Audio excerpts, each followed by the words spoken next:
Family doted on adopted son, abandoned him, severed ties, he became a billionaire. A fact they now regret. The first time Michael remembered feeling truly safe was the night the Thompsons took him home. He was 7, too thin, too quiet, with big frightened eyes that had seen more in the foster system than most adults did in a lifetime. But the Thompsons, David and Laura, hugged him like he mattered. Their biological children, Ethan and Chloe, surrounded him with warmth. For the first time in his life, Michael tasted the sweetness of belonging. Or so he thought. The favorite son who didn't know it was conditional. Michael grew up hearing the same words, "You're our blessing. We always wanted you." Laura doted on him. She bragged about him endlessly, his grades, his politeness, his talents. David would introduce him as my son, the smart one. Ethan and Chloe treated him like a brother. And Michael worked for it, every smile, every praise, every hug. He studied harder than anyone, helped around the house more than asked, forced himself to be perfect. He thought love had to be earned. He didn't know it could be taken back. The crack in the wall. Things changed when Michael turned 16. Ethan failed a class. Chloe got caught sneaking out. And the parents began comparing. Always comparing. Why can't you be more like Michael? Look at him, grateful, hard-working. Slowly, resentment stirred in the siblings. At first it was small, a door slammed, a cold stare. Then came whispers, then open hostility. But the real break came the day Michael received a letter, an invitation to a summer science program for gifted students. He was ecstatic. But his parents weren't. The fee was high. And suddenly, for the first time, Michael heard David say something that cut like a knife, "He's adopted, why should we spend more on him than our real children?" The room fell silent. Michael froze. Laura didn't defend him. Neither did Ethan or Chloe.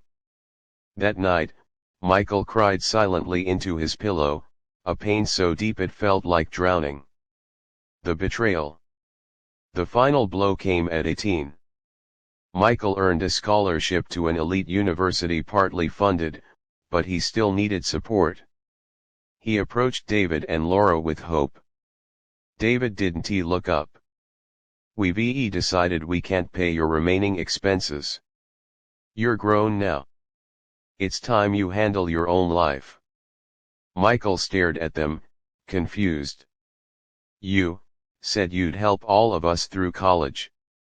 Laura's expression was cold, unfamiliar. "That promise was for our children." "My children," she emphasized. "Not him. Not anymore." Ethan and Chloe watched from the hallway, neither meeting his eyes. They had all loved him, until he became inconvenient. That night, Michael packed everything he had into a single backpack. No one stopped him. No one hugged him. No one said goodbye. The family that once doted on him now abandoned him like he was nothing.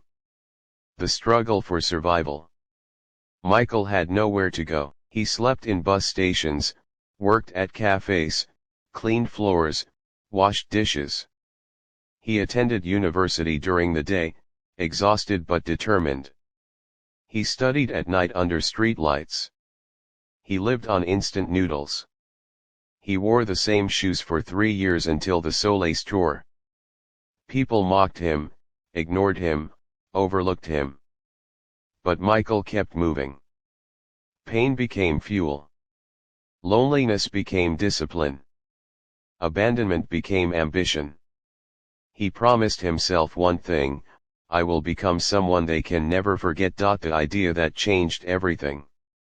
During his final year of university, Michael created a small app designed to help students track deadlines and mental health breaks. He launched it online expecting maybe a few downloads. Instead, within a month, millions of students were using it.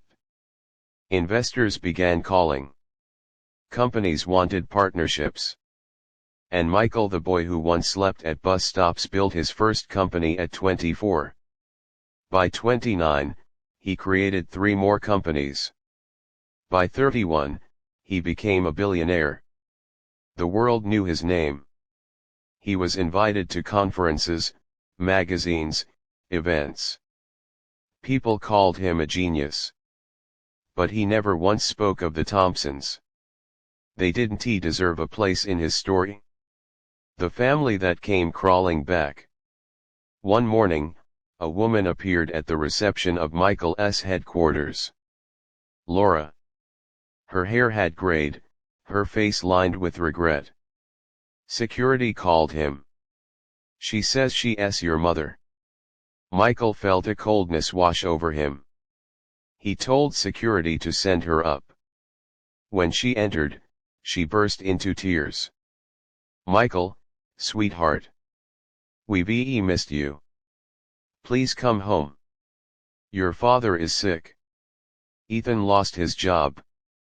Chloe's divorce has been hard. Michael listened without expression. We need you, she whispered. He finally spoke. You needed me now. But when I needed you, you threw me out. Tears streamed down Laura's face. We were wrong.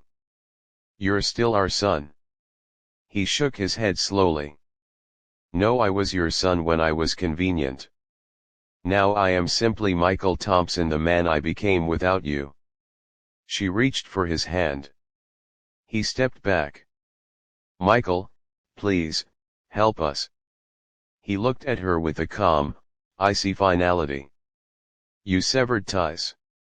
And I accepted that years ago. Security escorted her out gently as she cried. The man who healed without them. Michael never returned to the Thompson house. But he built a foundation for abandoned children. He funded scholarships for foster kids. He opened tech schools for underprivileged youth. He created the very support he never received. And people around him asked, why don't you reconnect with your old family? They're your parents. Michael always smiled. Family isn't who shares your blood. Family is who shares your battles. Epilogue: the regret they couldn't escape. Years later, the Thompson family watched him on TV standing beside world leaders, charity organizations, successful entrepreneurs. He was everything they once hoped for, but without them. They regretted the day they pushed him away. They regretted their jealousy, their selfishness, their cruelty. Michael never hated them. He simply outgrew them.